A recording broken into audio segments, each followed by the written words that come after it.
What are some of the challenges linebackers are facing in pass coverage, and how did you grade the guys on that the other night? From the previous game?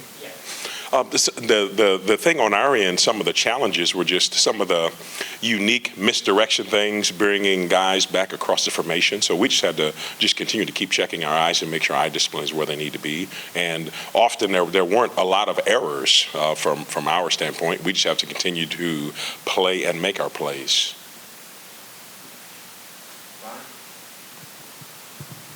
How has Jalen Smith continued to come along, and what has he done to sort of earn a bigger role over the past several weeks? Yeah, Jalen is really doing a great job, as I would say, earning his sweat equity when it comes to the things that he's doing prior to games from a preparation standpoint. He is awesome being in the room with and around the guys, getting the information, passing along information to the rest of the guys on the team, and he's putting himself in a position to be able to be successful on play in and play out, and really someone who I would say is very reliable and dependable with respect to the things that we need him to be able to do. Turn the page. Yes. Obviously, earlier in the season, it was Keenan Peely who obviously was the leader on the field, kind of that pre-snap communication. Who do you think's really evolved into that leadership position on the field with his absence? We're seeing a lot of the leadership really continue to come from Arion Carter and Jeremiah Thielander. And that's exactly what's supposed to happen from a linebacking core standpoint. We have to be the leaders because our main job is two things. It's leadership and it's production. So we have to be able to grab the bull by the horns, lead the defense, and do everything that we're supposed to do to make sure we can be great on every play. And we've definitely been pleased with the leadership ability from those two guys thus far since we lost Keenan. Along the same lines, Coach, this is the final regular season home game for the seniors on the team, and you haven't been here a long time, but from what you've seen, talk about the seniors and the leadership that they've produced for this squad. Well, you know, in any organization or any program, those are the guys who've obviously been around the longest and have put in a lot of sweat and tears and, in some cases, blood.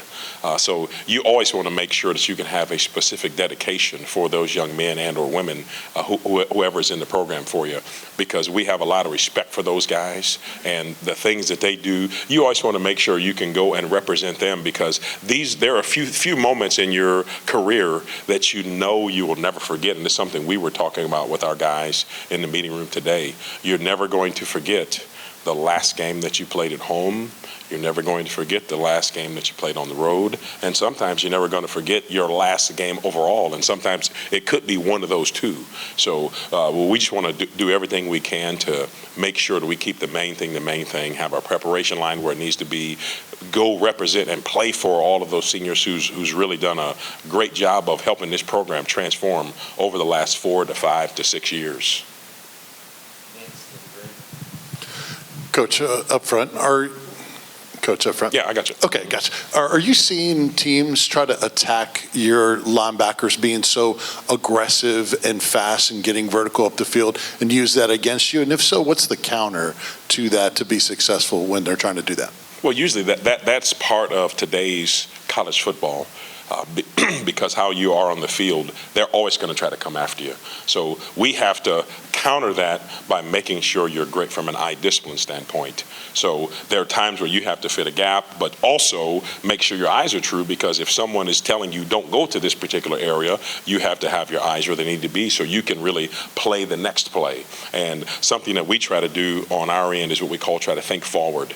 So when we see a play, we're trying to think about what is going to be the next play and put it in their mind so they can be ready and prepared for what's yet to come. So that way, we've talked about it, we've seen it, or if a new play happens, you'll see everyone on the sidelines like, hey, that play was new for us. But just know that as long as you know and understand your rules and you apply your rules, you're always going to be okay on every given play.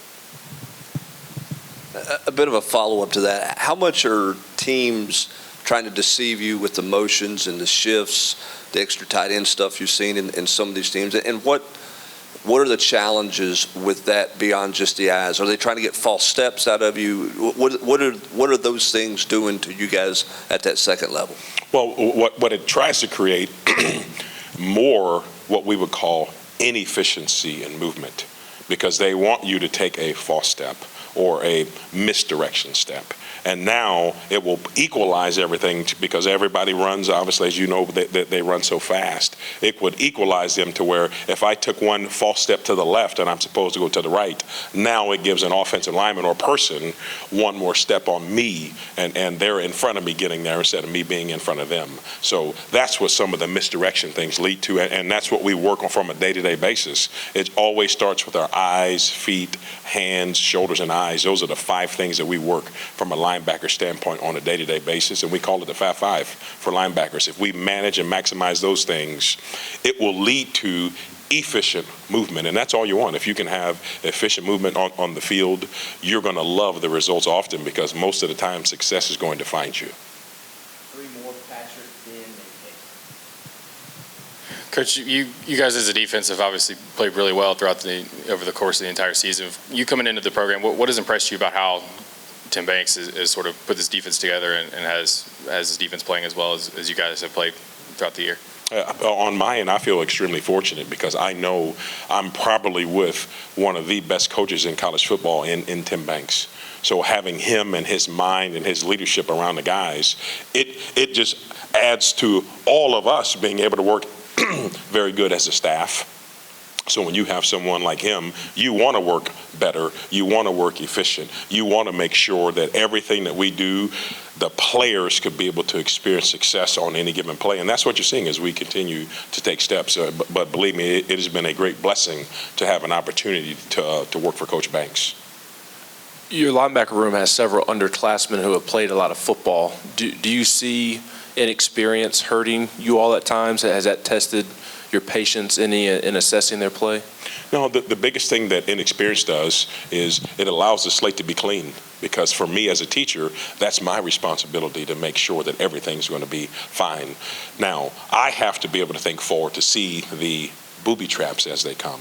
And if I can do that and keep them out of harm's way, then usually some of those conversations are usually going to be pretty minimal. And I take a lot of pride in me doing that for myself and those players because those players have to know I'm going to give them my best. Because if I give them my best, we'll end up being first most of the time. And it's good to see that they've been able to really experience some of that daily. With Jeremiah Thielander and Arion Carter kind of both emerging as staples this season, how much do you think them being in the same class, same age, has really fueled each other's growth? I think that's really good because, number one, you have friendships. And we probably do more teaching and preaching of how you can be when you're away from the building. So those are the 2 guys there. They're kind of like 2 peas in a pod. When you see one, you're going to see the other. And Jalen has become kind of the third stooge. We call them the 3 Stooges because usually you're going to see Larry, Moe, and Curly together walking throughout the building fairly often.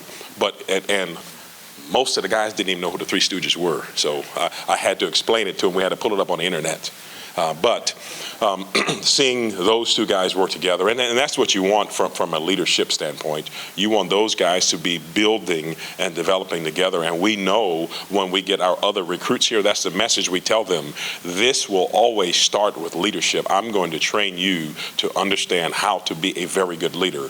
Because if you become a very good leader and a very good actor from an action standpoint, most of the time success is going to find you. And that's been one of our biggest recipes to success.